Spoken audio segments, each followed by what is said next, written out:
Now, I got a question. If we humans are causing global warming, polluting the air, typically is what the main issue is, we're putting this carbon up in the air.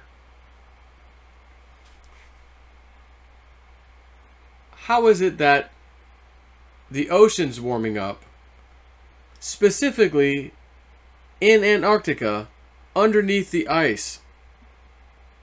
If there's anywhere, you know, when you talk about pollution and bad air and all that, you go out in the middle of nowhere.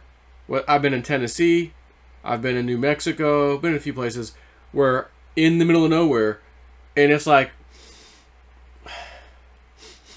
you smell it? It actually, I didn't know there was such thing as like fresh, clean air. Like, oh, wow, that's wonderful. When you're in the middle of nowhere, that's what happens. You're away from the city. So in other words, wherever the activity is of all these humans, that's usually where the issues are. So where was the least likely place to find humans? Well, Antarctica. Now, yeah, we're down there a little bit exploring, sure. But there ain't any factories and smokestacks anywhere nearby, if you know what I'm saying. For, oh, I don't know, thousands of miles. Therefore, there shouldn't be any issues that I'm telling you about down there. So if the water's heating up, melting the ice, what does that mean? What's heating the water up? The core of the planet is affected by the sun's activity. Active sun, active planet core. Active planet core, hotter stuff. Water, ground, etc. FoxNews.com. Antarctica's doomsday glacier reveals alarming new trait to scientists. Scientists have detected unusually warm water under Antarctica's doomsday glacier. The team from Georgia Tech was able to capture new images and first-of-its-kind data from deep beneath Thwaites Glacier, which earned its doomsday nickname because it's one of Antarctica's fastest melting glaciers. The waters at the ground line, where the glacier meets the sea, are more than 2 degrees above the normal freezing temperature, according to scientists. Quote, warm waters in this part of the world, as remote as they may seem, should serve as a warning to all of us about the potential dire changes to the planet brought about by climate change. David Holland, director of New York University's Environmental Fluid Dynamics Laboratory and NYU Abu Dhabi's Center for Global Sea Level Change, which conducted the research, he said in a statement.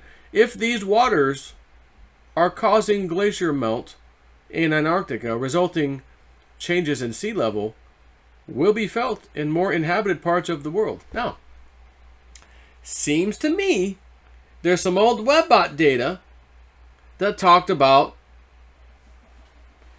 coastal areas, water coming in. Hey, what's happening here?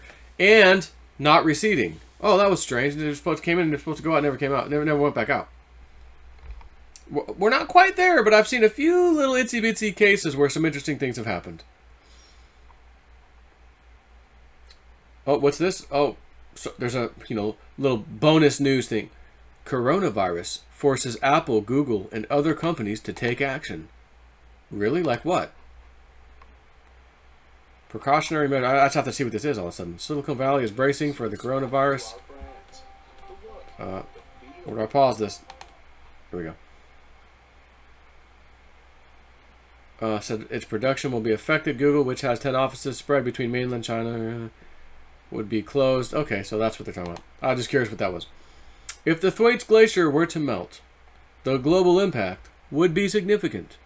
It would drain a mass of water that's about the size of Great Britain, and its collapse would raise global sea levels by almost 3 feet, potentially inundating coastal population centers.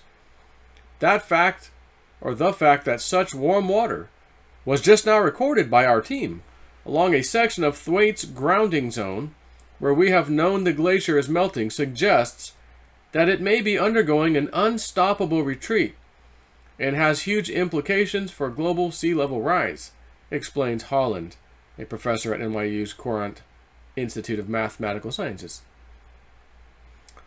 The measurements were made in January after the scientists deployed an ocean sensing device to examine the waters moving below the glacier's surface.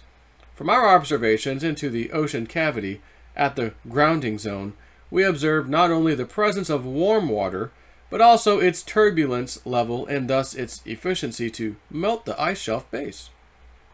So we have warm water that's turbulent as well, helping cause something that's ice, this gigantic glacier, to melt. Again, all I think of is WebBot. And one thing in particular called a global coastal event. Don't know if that has happened yet. I mean, don't know. I'd say it hasn't happened yet because there hasn't been any major news of such an event.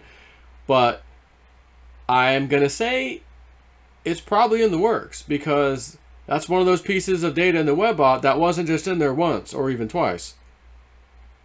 When it's in there a lot, it's kind of like written in stone, like, yeah, at some point this is going to come true. According to Mr. Cliff High, and I believe him. Somehow I believe him. And even my Tommy gun does. So, again, we'll see what's up. You know, I'm not on the coast of Florida. If sea levels were to rise 3 feet around here, where I'm at, I'd be totally fine. But not to say that that matters all that much. I kind of sort of want to get away. I'd like to go move to New Mexico at some point, to be honest with you.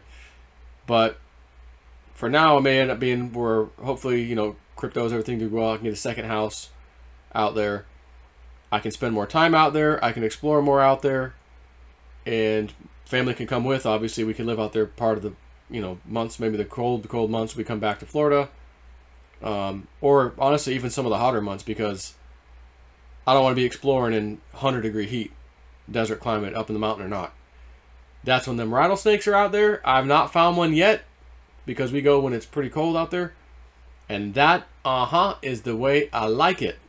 I do not, under any circumstances, ever want to come across this rattlesnake. I will be honest with you. Number one, I don't want to have to kill anything just to kill it.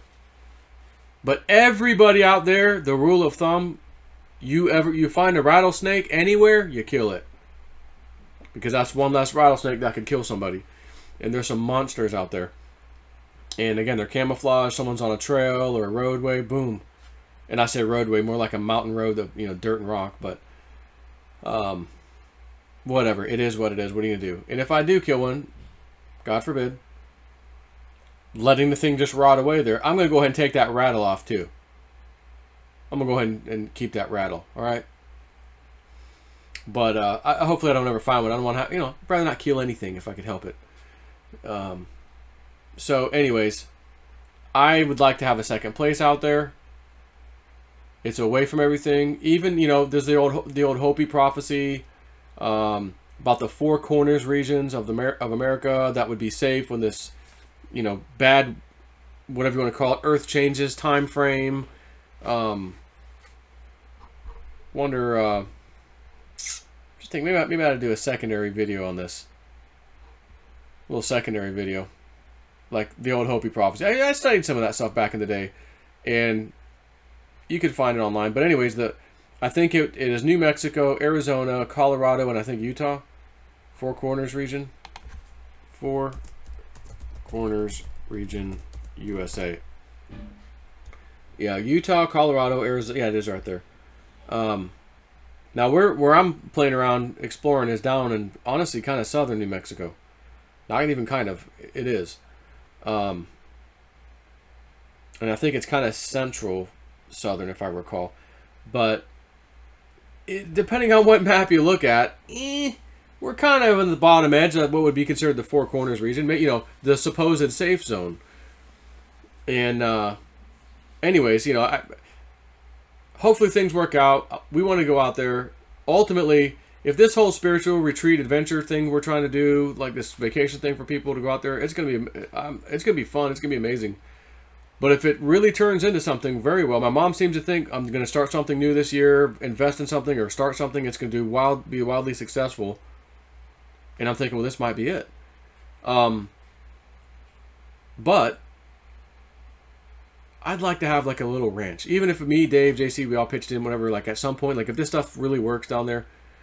This vacation stuff, man, I'm just thinking have a little ranch, a few acres, you know, or whatever, and it's crystal clear at night. It's like, you know, like we could put up little buildings for people to stay in, you know, and do it right. You know, every building might have its own bathroom. You know, you don't have to go to a community bathroom like some of these retreats. Like, you know, privacy, like it's all there. If we could do it and pull it off and afford it, we'd do it right. Now, if I find something out there beforehand, we will be able to do it right easily. You know, because we love gold. And, you know, I don't know. I mean, I thought about this too here the other day, more like yesterday and today. And I'm like, well, yeah, there's a spiritual thing the guys are going to do, but there's so many stories of these mountains and other mountains and other mountains in the area about the Spanish being there. You know, like if there was a mountain range, they were there. Like seriously, that's pretty simple. And I'm like, there's so many stories, not our good sites, but there's other stories that are like secondary that I've like jotted down. Oh, one day we'll go back to that. Oh, we'll go check that out another time. They're just like endless. So I thought, well, if we're going exploring not in our main site or sites, that could be something we take people to go do as one of the days, or, you know, a couple days or whatever it is as part of the trip. Like, you know what? Yeah, there's a spiritual stuff, but then there's the treasure hunt. Let's go check that out. You know, my friend who lives out there was telling me a story, and his buddy who we met, an older man, who's hiked all over those mountains for years. This guy's been going out there. They both said, and this one older man, he goes by himself. He doesn't have any buddies. Like, he just goes and does his thing and explores by himself. He doesn't want anybody with him. But my buddy, he'll go by himself sometimes too, but he'll have some people with him sometimes. They both said one time that they were out exploring and they seen these like men in robes. I'm not talking about Penny Kelly style robes, but like religious black, you know, old school, like a friar or whatever, or a, you know, priest or somebody would wear the robe with the little thing, you know. And he thought it was strange. I'm like, what the hell? And they didn't talk, and then he got up a little ways and was like, oh, what the hell? Like, what the hell are these guys doing out here dressed like that? Turned around, they were gone, just disappeared. And then the other older guy had a very similar story too, except I think the older man said they actually spoke to him and said something about, like, you know, you should leave or not be around here or something to that effect. And then the same thing, they were gone. And I thought, whoa, that's crazy. But up in these mountains and other ones, they created little missions, like a little church, stacked rock and stone. I know where one is that I could actually, even on this latest trip, I could take you right there, even if whoever goes in April, when I get the site ready. We could actually take you there. JC and Dave haven't even been there, but it's right off the trail, and it's nothing left besides rock and rubble kind of laying around. You'd almost find it hard to believe that a mission used to stand there, but it did. And I did scan it with my little ground scanner, and it did have a couple interesting little blips on the map, so to speak. But no, there's so many places. I'm like, God, that would be cool. Like, let's go check out some places, some of the secondary and tertiary places that we said, oh, one day we'll go back. You know, well, if we're bringing people out in the mountain anyways, we're not going to our main site. Let's just, hell, maybe we'll have beginner's luck or something, and we'll find something interesting, you know.